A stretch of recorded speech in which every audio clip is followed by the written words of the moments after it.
Hello and welcome to the Gooner Talk. Back again with you guys for another episode of what is the Arsenal News Show. Join you every morning at 8 a.m. UK time. Hope you're doing good. Hope you're doing well. Thank you as always for joining me and making this a part of your morning routines. It is very much appreciated. I hope that you've had a good week so far. It's only the start of it, of course, with it being Tuesday, but that's not stopped it from rolling around to another match day. And that's what we are experiencing today in the Champions League. The Arsenal squad have flown out to Spain, to Seville, to face Sergio Ramos and Sevilla's sides in what is probably a must-win. I think it's a bit of a must-win, really. I mean, Arsenal's defeat to Lens in the Champions League group stage, second round, despite a really good start, against PSV, I think put things into something of a perspective for Arsenal. So, yeah, I think there is absolutely a necessity to win this game. So hopefully, fingers crossed, we can achieve that. Good morning to those joining us live in the chat box. Thank you so much for doing so. Morning to A1, to Pikahu, to Matt G. Good morning to Johnny. Jalali, Martin, we've got Sweating Merlot, we've got Stephen, Rowan, Jimbo, and thank you to those as well that have continued to donate to my other halves cause. It is very much appreciated. A link if you would like to donate to raising money for the Wisdom Hospice, which is a place near us which cared for both of our late grandfathers. She's running the London Marathon to raise money for that. So there's a link in the description if you would like to, only if you can, and only donate if you can. Even just retweeting the tweet on the TGT account is certainly something I would encourage you to do if you can do that. As a minimum, that'd be absolutely amazing. We are going to be doing this show in kind of three parts. The first part of the show is going to be very normal. We're going to be talking through the news, but also we're going to be looking specifically at the game tonight as well. So hopefully we can end up doing that as well. Let's jump though into our stories, shall we, for today? We kick off with our claims that the PGMOL and the apologies associated with that are wide of the mark, is what suggestions are at the moment, because there were claims and were reports. I say reports. It was more kind of people online suggesting that there would be an apology from the PGMOL, and that is, as far as I'm aware, a bit wide of the mark. So yeah, sadly, I'm not expecting an apology. I'm not expecting anything to come through from them, and for them to kind of give us anything in the, in what we expect to be a kind of, what's the word I'm looking for? Ownership of their mistakes, I guess. So yeah, we're not expecting that to happen at the moment. Moving forwards. I've gone too far forwards. There we go. That's the slide I want. Keyboard's being sensitive today. Yesterday, I was at London Colney, Arsenal's training ground, for the latest information regarding team news. Seeing the boys train for the first 15 minutes or so of training session. No, I did not meet Win the dog. The wait goes on. Sadly, that didn't happen. But every day is a day closer to eventually that happening. So maybe it will. But it was great to see some fantastic news in the fact that 24 players of our 25 were at the training ground. The only one that obviously wasn't is Jurriën Timber, who continues to be out. But Arsenal have a near perfect squad now available to them, and to take to Seville. We know that Aaron Ramsdale has travelled. Mikel Arteta confirmed that his press conference. We're going to talk about that in a second as well.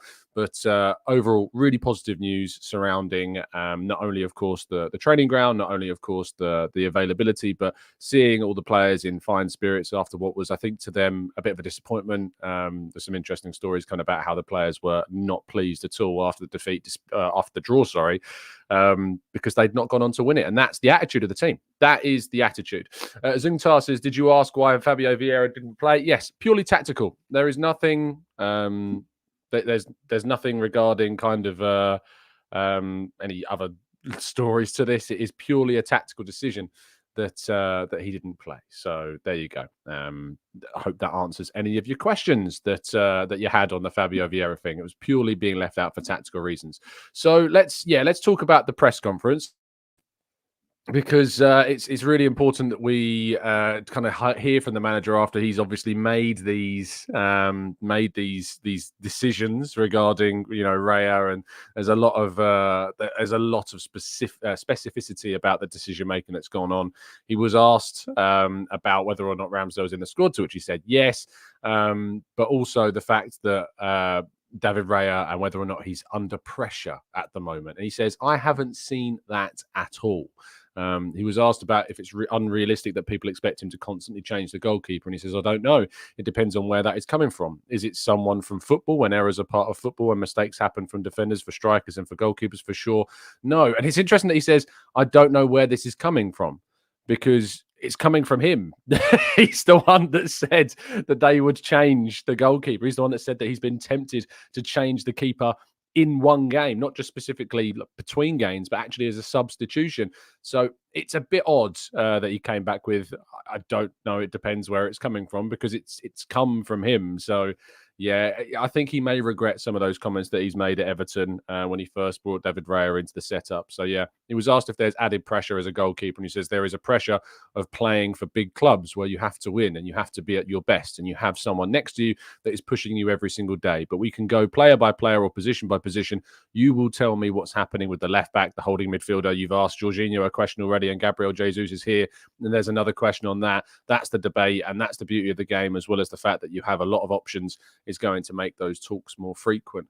I know that he is dismissive of people kind of questioning like his selections and who's going to play where, but he has to be humble enough to expect that if he starts saying things like I want to change the keeper within one specific game, you're going to get questions about whether or not Raya should continue after he's made some mistakes. That's just natural. So I think maybe he needs to be a little bit more composed when these types of questions come around. There was a really important question that was asked during the game.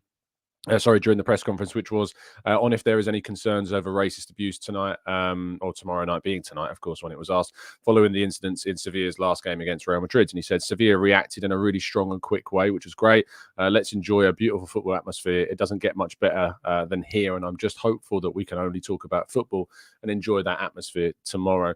I certainly took that as, we can only talk about the football because there won't be any incidents, hopefully, fingers crossed, tonight. But sadly, can never be 100% ruled out. And I hope that if there is any incidents, that they are dealt with in the right way and as swiftly as possible. That fan that had been identified in the Real Madrid-Sevilla game has been dealt with. So that's obviously a positive, but there does need to be more stringent deterrence for supporters, specifically in Spain, where there is continually issues. It's not to say that there isn't issues elsewhere. There certainly is, but Spain has got this very difficult relationship with these racist incidents within stadiums. So fingers crossed, really, really strong punishments can be made, whether that's, games being played behind closed doors to deter fans from doing it, but then that leads to other doors opening, in the sense of, will then rival fans hop into the home end of a ground and then start doing things so that it affects the home atmosphere and then the home advantage.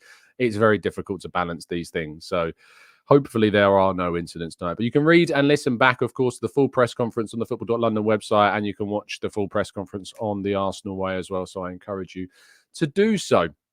I also encourage you, of course, as always, to check out the one, the only NordVPN, which can bring you, of course, all the safety and security that you need online, so that where you're anywhere in the world, you can hop back to your home nation and watch the things that you're typically unable to do so when you might be on holiday, or vice versa. You can hop over from where you are at home to somewhere else in the world where there are programs and things available on the likes of Netflix, etc., that you aren't able to access when you're in your home country. It is a brilliant tool, certainly one that has helped me and others that watch the channel as well. You can get an additional few months off a 2-year plan and some money off that too, with going to the link nordvpn.com/Gooner. And if you're not happy with the service for whatever reason, although I doubt that you would be, you can get a 30-day money-back guarantee as well. Right, we're going to move to part 2, which is not your questions. It is a preview of tonight's game against Sevilla with a very special guest.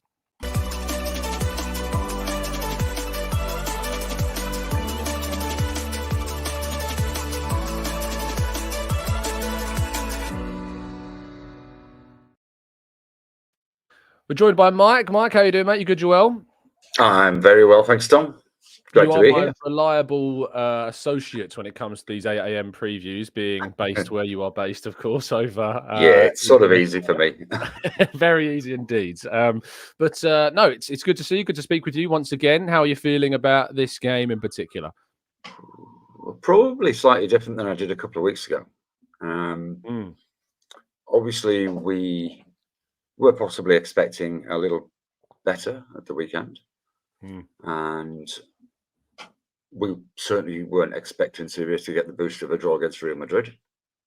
So, yeah, just and it's an important game. It's one that is critical to our Champions League campaign, and results go against us, we could find ourselves bottom, I think. Yeah. Theoretically. Can we actually go bottom? We can, can't we? Because Sevilla beat us and PSV win against Lens, then all of a sudden we're on 3 points and we're bottom of the group. I think so. Equally, of course, we can find ourselves top as well if things go our way. Absolutely. Yeah, not to put a damper on it straight from the get-go, but thanks for that, Mike. That's really brightened up my morning. Fantastic. But no, I think please.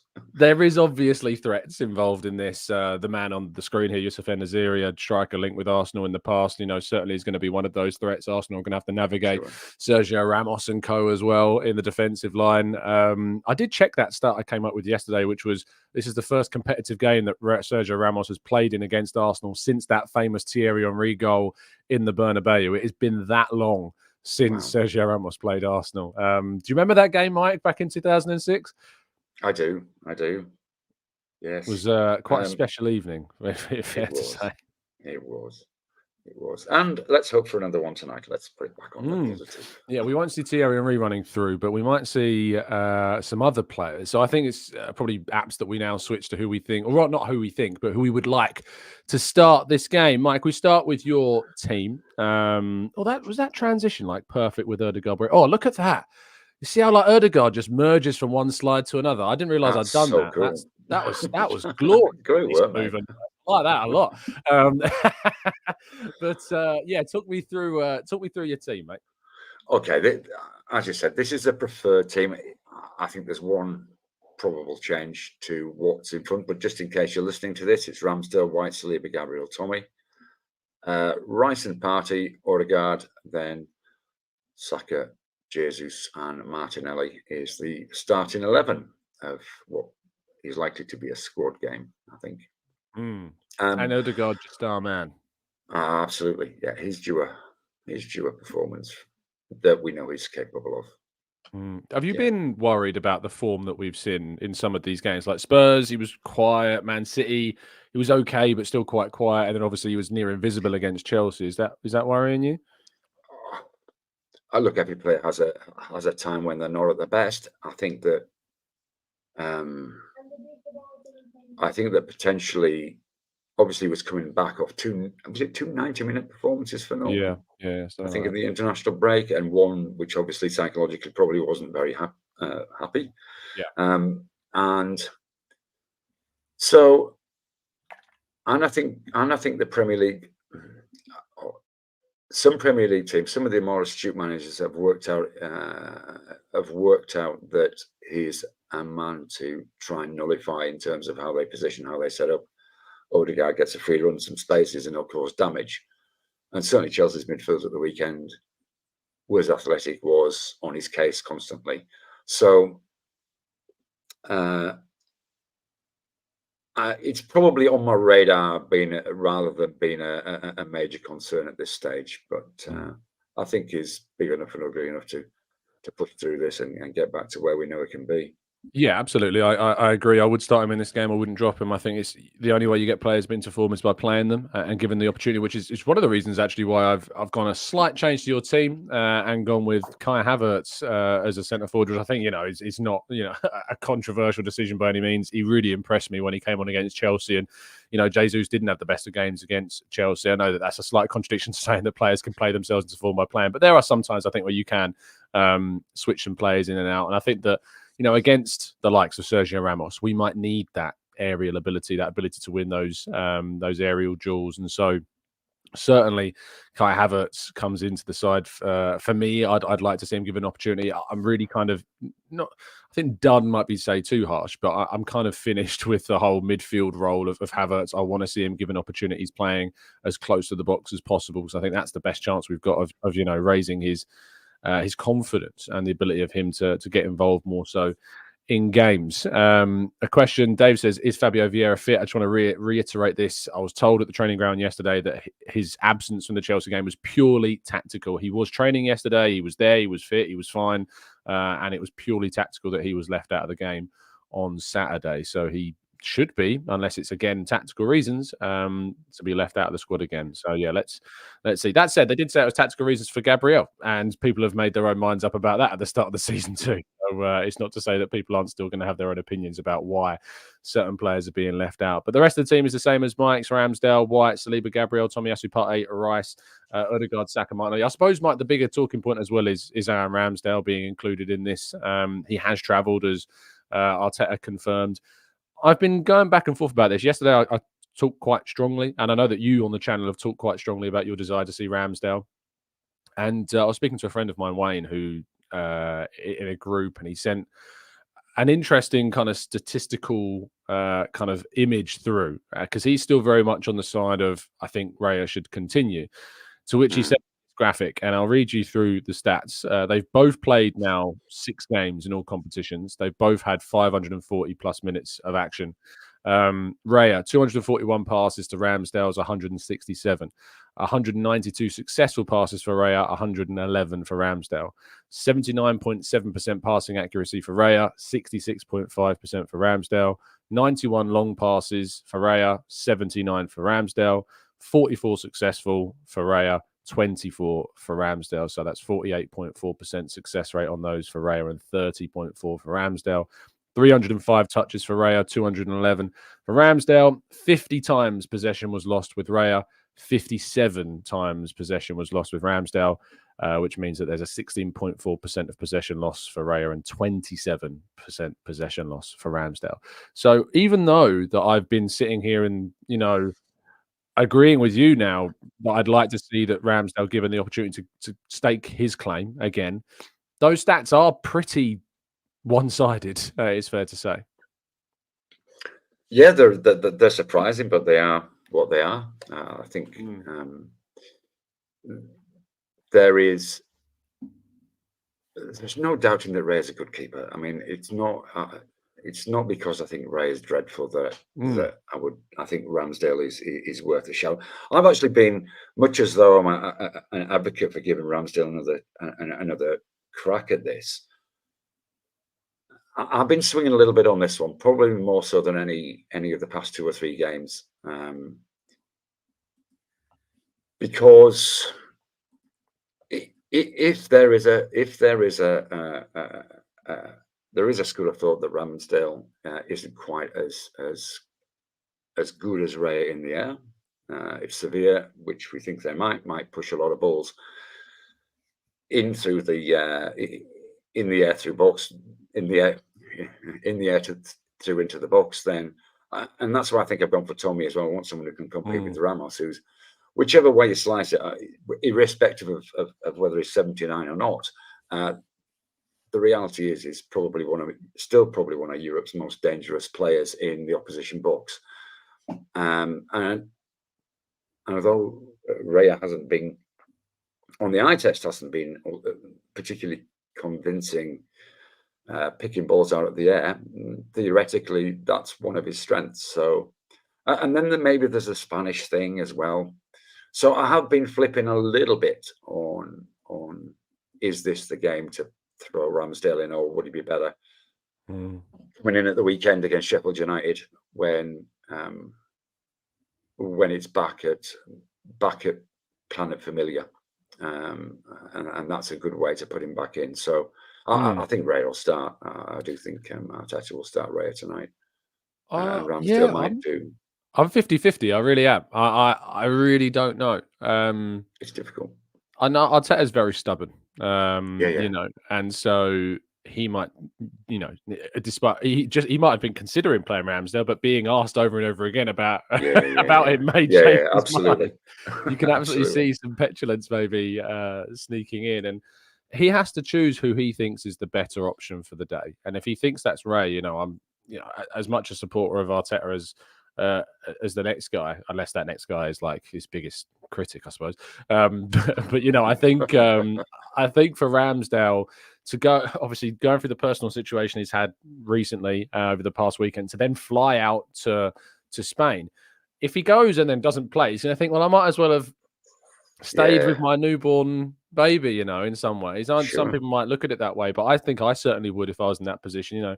You don't want to miss out on the opportunity to get minutes, but I guess there would be maybe some frustration, because there was, like, I can tell you for a fact that yesterday when I was at the training ground at 11 o'clock, the decision had not yet been made that Ramsdale was going to fly or not. That's what I was told, that they'd not yet decided. It was going to be decided after the training session, not only from Arteta's perspective, but from Ramsdale's perspective, whether or not he was going to go. So, and it's not to do with fitness or ability. It's to do with his personal situation he's got right now, and I'd absolutely understand if flying out to Spain during what is obviously a really important period of that stage of after his wife has just given birth, I think is something to consider. So he's flown out there.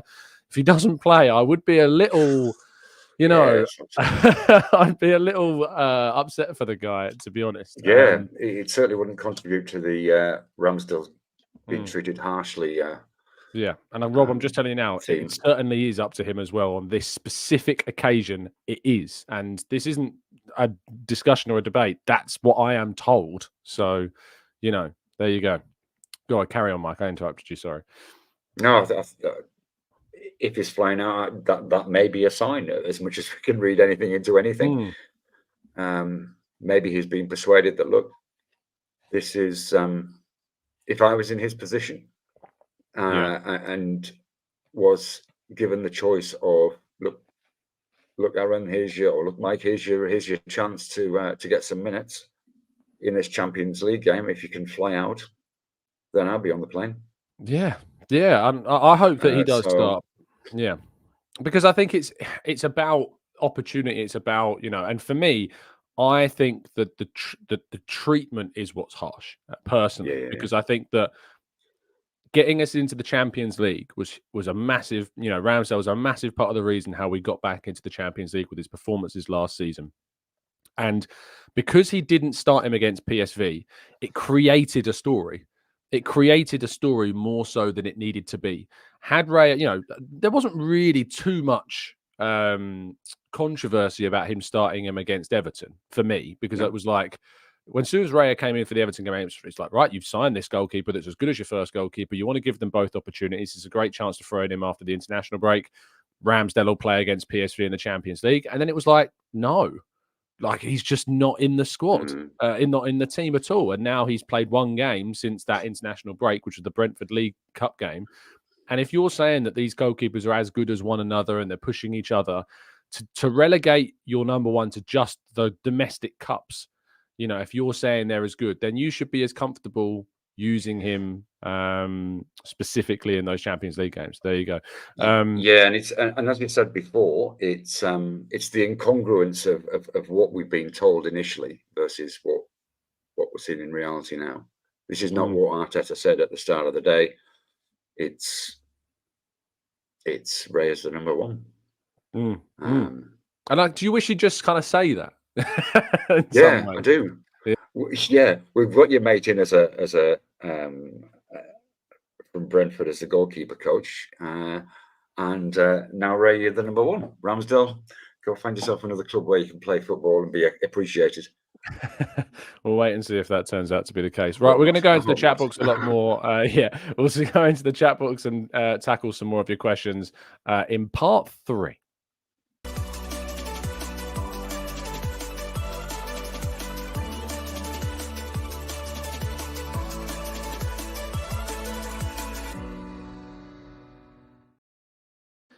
Okay, let's jump into the chat box then, shall we? And go into them. Jalali says, Tom, could you please shout out to my beautiful 7-year-old mini Schnauzer Lucy, who will be laid to rest last night. She would be sharing an early morning with me in LA, watching the Arsenal games. RIP to Lucy. Jalali, I'm so sorry for your loss, mate. I absolutely empathise with what it's like losing pets from, through close family members who have done. So I know what you're going through. And I hope that you can move on very calmly with it, and the rest of your family as well.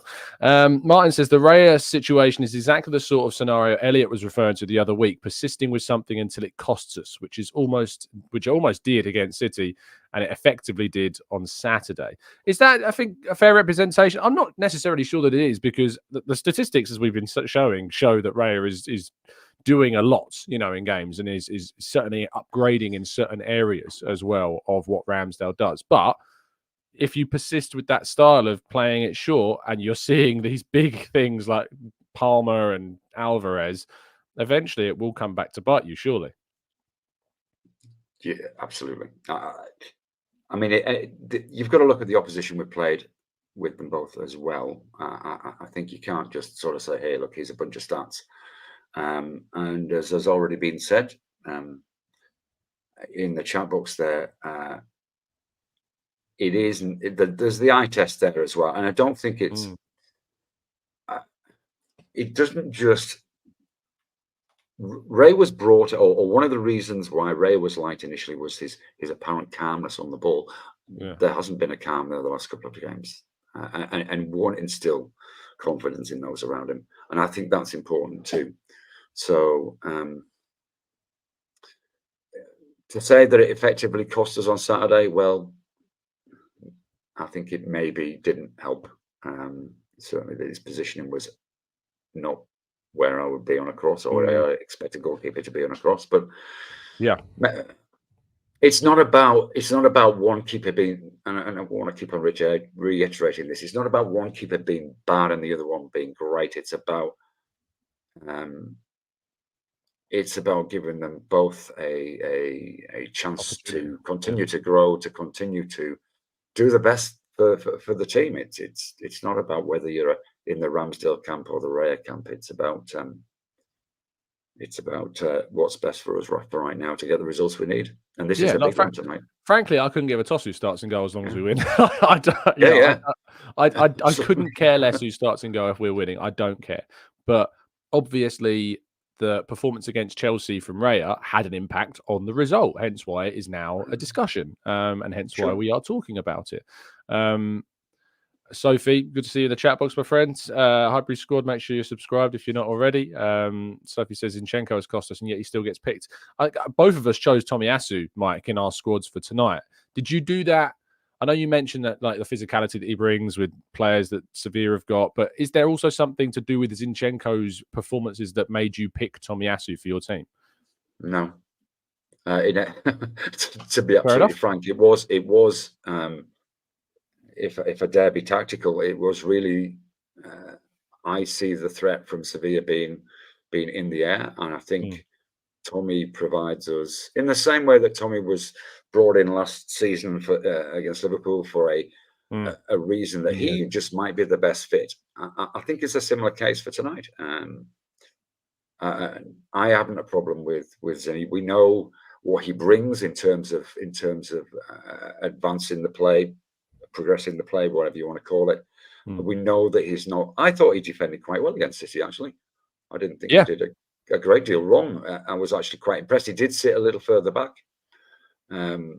So, but because it's on people's agenda, he doesn't quite get there.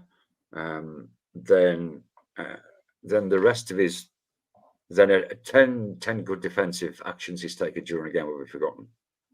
I think that's because it's. Yeah, go on. There are obviously he's not as strong a defender as Tommy, as Ben White, as the two guys in the middle who were fantastic. But what he brings in terms of allowing us to progress is, I think, is equally as if not more important than him being the best left back in the Premier League. And I think left back's a loose term because he plays all over the place.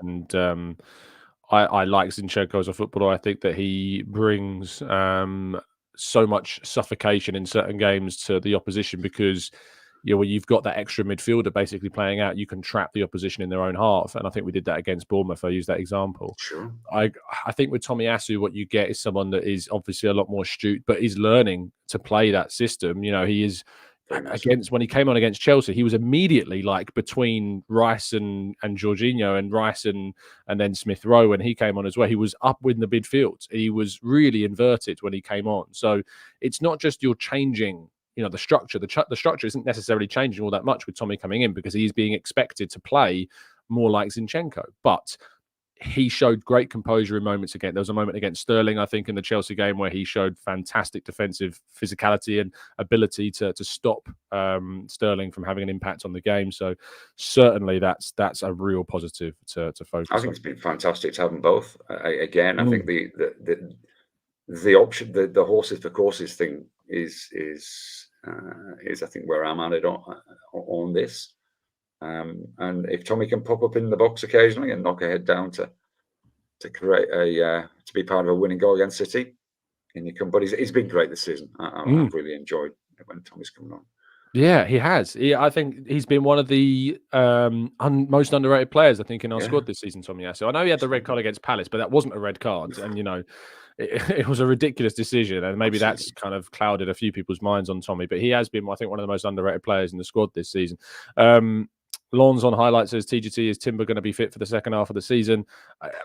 I mean, you'd need a massive boost for him to be available for January. The earliest we expect him to be back is potentially is March, but even then, that's if everything goes perfectly in his recovery. So I would be looking more towards April, maybe even the last few games of the season in May. To be honest, for Timber, I would not be getting your hopes up about a January or February return. But, crazy things have happened, so we'll have to wait and see. Amira says, the clip of Eddie's shot against Chelsea is going around Twitter and people are criticising him for it. Are you also convinced that he can never do anything right to fans unless he's leaving Arsenal? I've not necessarily seen that. I wasn't necessarily on Twitter loads yesterday because I was stuck on the M25 for 3 hours. But I'm just going to do a quick search now. Have you seen anything, Mike, regarding criticism of Nketiah? No, I thought he did really well to get there and so to actually sort of put the general direction of a goal. So no, I haven't seen anything at all.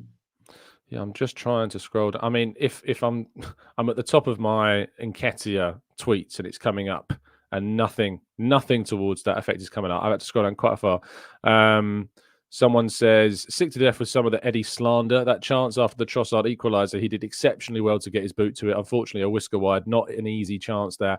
If that was Jesus, it would be, so unlucky. But because it's Eddie, the energy is not the same. I'm just watching it back. So the ball is played long. Eddie gets in behind. He's got to take on, I think it's Thiago Silva, and he stretches to get his foot to it and nearly gets it just wide of the goal. And it is incredibly close. It's like a yard. And in that position, you think, a yard's quite a lot. But actually, from the position that he was in on the right-hand side to go across Sanchez and try to get it in the corner, it's incredibly difficult chance. So I really don't get the criticism of Eddie from that specific chance. I mean, if that's the chance that you're using to bash Eddie with, I think you're probably doing more damage to yourself and exposing your own, view of Nketiah as a player as well. Let's go to Ali, who says, at what point will we see Smith Rowe and Vieira get meaningful starts in their preferred positions? I get that Ødegaard is the captain and the highest paid player, but both could offer solutions to our current problems. Do you think that either of those two will get starts over Ødegaard? Not in this lifetime. I think if anyone was to, if Ødegaard wasn't available, I think he'd be looking to Havertz, to be honest, because Havertz has played that position before. He's done quite well in it.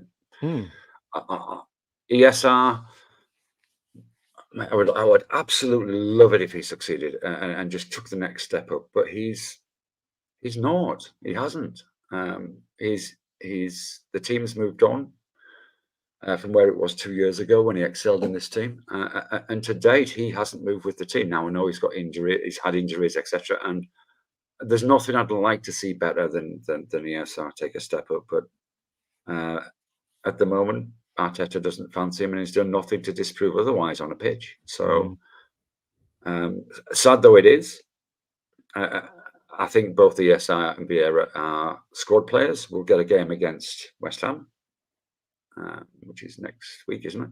I think. Yeah, West Ham on Wednesday, the 1st of November. Yeah. So, but I don't think they're going to get meaningful starts in the big games unless there's a dramatic injury crisis, to be honest. Yeah, and to be honest, Odegaard is so clear of those two. Like, Odegaard is a world-class player. Smith Rowe has got talent, to maybe become that one day. Vieira's got talent. But let's not pretend like they're close to Odegaard in terms of ability, because they're not. And I mean that with all the respect in the world to both of them. But Odegaard is on a different plane of footballer to those two. He's had some poor games. He's had some games where he's not impacted it as much as we would like. And Smith Rowe, to be fair to him, came on and did more against Chelsea than Odegaard did in that entire game. And that happens, So, I mean, you think about how Vieira started the season with the contributions that he had, But let's not pretend that, just the foundation of those players are on very different levels to one another. And you're more, if you're playing in a Champions League final, who on earth are you starting out of those three? It's Odegaard without question. There's not even a debate. And that's the level of difference there is between those players. But I think in regards to when they're going to get chances, as you say, the West Ham game next week, you'd imagine Smith Rowe and Vieira could get chances in that specific fixture. And I would like to see them come off the bench in certain games, in certain positions. I think Vieira has shown that he can contribute on the left-hand side and link up with Martinelli really, really well. Martinelli's been out for a bit, which obviously has meant they couldn't link up as much. But he had those assists against, I think it was Fulham that he came on and got the assists against. He is an impactful player. So yeah, let's wait and see what happens. Sophie says we want Smith Rowe to work so badly being a Hale Ender, but it's not every Hale Ender is Saka, and it's so true. I think the fact, if Smith Rowe was, imagine that Smith Rowe was Vieira, and I mean, to be honest, who has contributed more in the last 2 seasons? And I know that Smith Rowe has been injured, but this season and last season, if you were to keep one of the two based upon output, it's Vieira over Smith Rowe. So, and that's kind of where we're at. But if you took the Hale End side of things out of it, you took the emotion out of it, I think it becomes a much, much easier choice. But it's not an easy choice because, of course, he's, a Hale End graduate and certainly very, very talented as well, with plenty of potential as well. And look, it's great that we've got them in our squad for right now. Absolutely, it's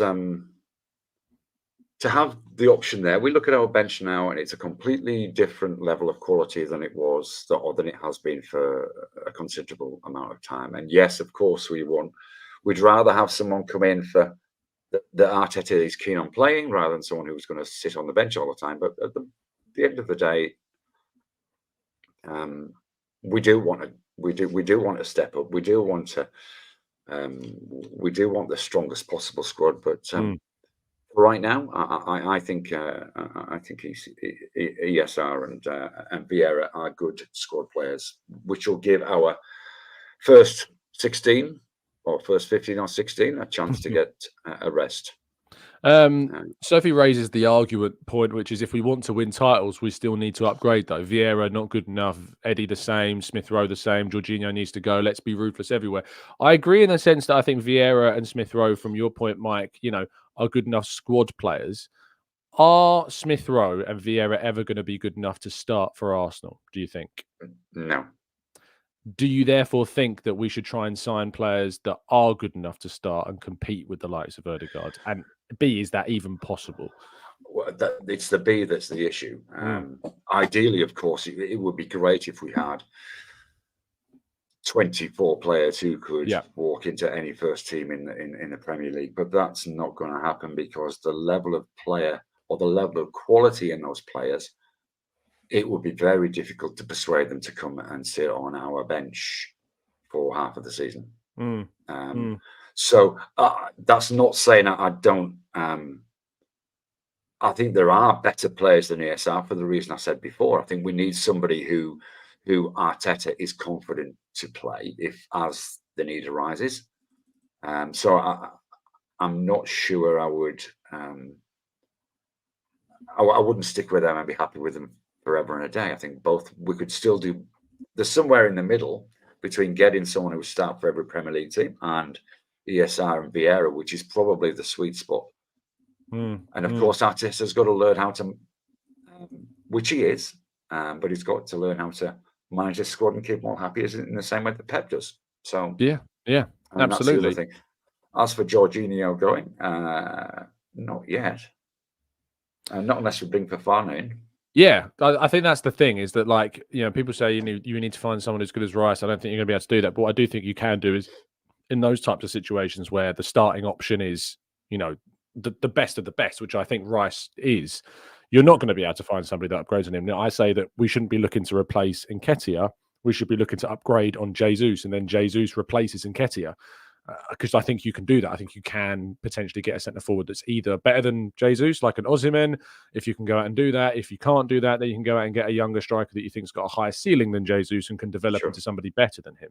Saka is a bit similar to Rice. So I don't think you can sign a player, and I think Ødegaard falls into that category as well. I don't think you can sign a player that is going to take you beyond those guys. And so therefore I think you need to be savvy. Jorginho, you know, is the best defensive midfielder in the world in the third position in any squad. There isn't a better third choice defensive midfielder on the planet than Jorginho, and that's what he is for Arsenal. He is our third choice DM, and so because of that, I think you can upgrade upon him, but you have then got to convince a player that you've got Partey and Rice in this team at the moment. You're not going to start. Now, Partey could move on, which is another question as well, which I think makes it easier. But then all of a sudden you lose Jorginho and you lose Partey, and you're losing a lot of experience in that squad. Experience is really important. You know, you look at Chelsea, no amount of money they've spent, and there's expectations around, you know, what they're going to do. But really, they've only got Thiago Silva as an experienced figure in that group. And that's why it's not meshing, because you need to have kind of these. I used the example. I think who's it? I was on a previous show.